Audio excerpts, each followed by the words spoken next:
Chapter 4, The Midnight Ride. The roar of the engine echoed down the quiet street, turning heads as Frank rolled into town on his Harley Fat Boy Midnight Edition. The bike gleamed in the sunlight, its black body accented by crimson trim and polished chrome that caught every glint of light. It was an unapologetic statement, a machine that demanded attention. Much like the man riding it, he smirked. Some things hadn't changed. Others, like him, had. Frank wasn't one to shy away from attention, and today was no exception. As he idled at a stop sign near Grady's Park, an older man walking his dog gave him a once-over and nodded approvingly. "That's a nice ride, young man," the older man said. "Thanks," Frank replied, revving the engine just enough to make the man's dog jump. He chuckled to himself as he pulled away, the deep rumble of the bike reverberating off the buildings. Riding wasn't just about the freedom. It was a reminder of who he was, a little wild, a little restless, and not ready to play by anyone else's rules. He took the long way out of town, following the winding road that led to the lake. The trees blurred past him in shades of green and gold as he pushed the bike faster, the wind cutting through the stillness of the afternoon. The power of the Harley beneath him was a thrill he never tired of, even after all these years. It wasn't just a bike. It was his escape, his therapy, and his rebellion, all rolled into one. As he leaned into a curve, the road opened up, giving him a clear view of the shimmering lake ahead. Frank slowed, pulling off onto a gravel path that led to a small overlook. Killing the engine, he swung his leg over the seat and stood, hands on his hips, taking in the view. For a moment, he felt the quiet settle around him. Silverleaf Lake was still, its surface reflecting the sky like a mirror, framed by tall pines that whispered in the breeze. Though Frank hadn't spent much time here growing up, something about the tranquil scene made him pause. Maybe it was the stillness, so different from the chaos he'd left behind in the Marines. Or maybe it was the nagging feeling that he was searching for something he hadn't yet named, but couldn't ignore. The moment didn't last long. The sound of a car engine broke the silence, followed by the crunch of gravel. Frank turned, his sharp eyes narrowing as a patrol car pulled up. The words Willow Creek Sheriff's Department were emblazoned on the side. The driver's door opened, and a tall man in his late 50s stepped out, adjusting his sunglasses.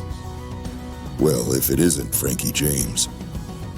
Thought I recognized that bike," the sheriff said, leaning against the car with a smirk. Frank's jaw tightened slightly.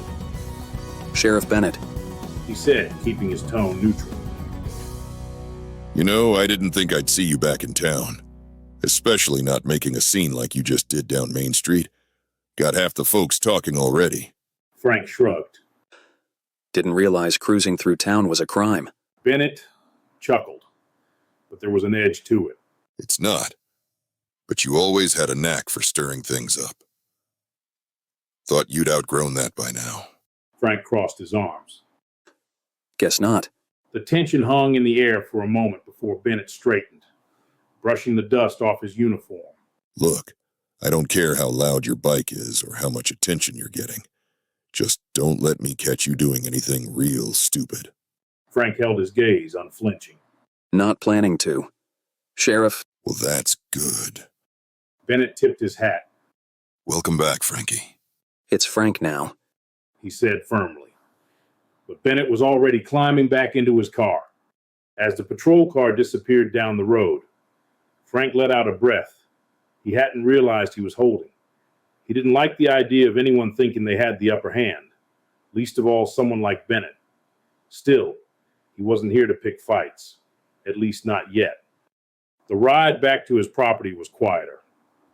The adrenaline of the day giving way to a simmering restlessness. Frank parked the bike outside the old mill, the sun casting long shadows across the weathered boards. He sat on the bike for a moment, running a hand over the handlebars. The day had been a reminder. No matter how far he'd come, the wild streak in him wasn't going anywhere. And maybe that was okay. Frank was back at the old mill by late afternoon. The sun hung low in the sky, casting long shadows over the property. The mill itself was as stubborn as the land it stood on, weathered, but still holding on, just like the James family had for generations. Frank leaned against the tailgate of his truck, a cold bottle of water in hand, as he considered the next steps. Fixing up this place would take more than elbow grease. He'd need money, materials, and time. 3 things he wasn't sure he wanted to invest. The distant rumble of a car engine broke his thoughts. Frank straightened, narrowing his eyes as a white sedan bounced down the dirt road toward the property. It wasn't the sheriff this time, and for a moment he wondered if it was a neighbor or someone lost. The car came to a stop, and a man stepped out, brushing the dust off his slacks. Frank James? The man called, his voice carrying across the clearing. That's me. Frank replied, setting the bottle down. He crossed his arms, waiting for the man to approach.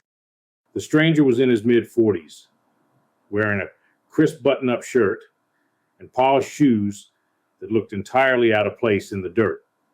He carried himself with the confidence of someone who always got what he wanted, or thought he did. Name's Walter Greer. The man said, extending a hand. I'm with Greer Development.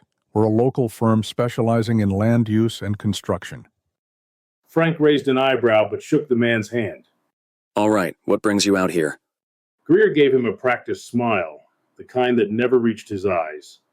Heard you'd inherited this property recently. First off, let me say my condolences about your grandfather. He was a good man, always cared about the land. Thanks, Frank said, his tone guarded. but I'm guessing you didn't drive out here to talk about my grandfather. Greer's smile widened. Straight to the point. I like that. Look, Frank, this is a prime piece of land. The old mill here has been sitting unused for decades, and my firm sees an opportunity to do something great with it, something that benefits the whole community. I'd like to make you an offer to buy the property. Frank's jaw tightened. Not interested. Greer's expression faltered for a moment, but he recovered quickly. I understand this place has sentimental value, but I'm offering a fair price, more than fair, really. Think about what you could do with the money. Frank stepped closer, his voice low and steady. I said, I'm not interested. This land's been in my family for generations. I'm not about to sell it off to some developer. Greer held up his hands in mock surrender. Fair enough, Mr. James. No harm in asking.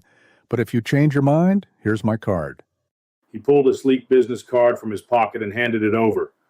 Frank took it without looking, shoving it into his pocket. We done here? Greer chuckled nervously.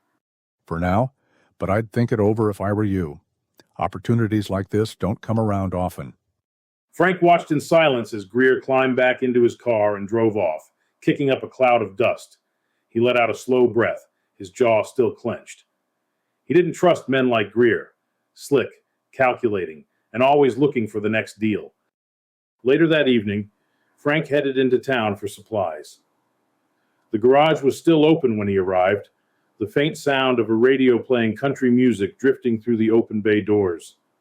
Inside, Earl Harper, the owner and town's go-to mechanic, was leaning over the hood of an old pickup. Evening, Earl. Frank said, stepping inside. Earl looked up, a grease-streaked rag in hand. He was in his 60s, stocky and strong, with a perpetual scowl that softened when he saw Frank. Well, I'll be damned. Frankie James. It's Frank now. He corrected, though he smiled. You still keeping this place running? Someone's gotta. Earl replied, clapping him on the shoulder. What brings you by? Need a few things for the mill. Figured you might have a lead on supplies. Earl nodded, tossing the rag onto the workbench.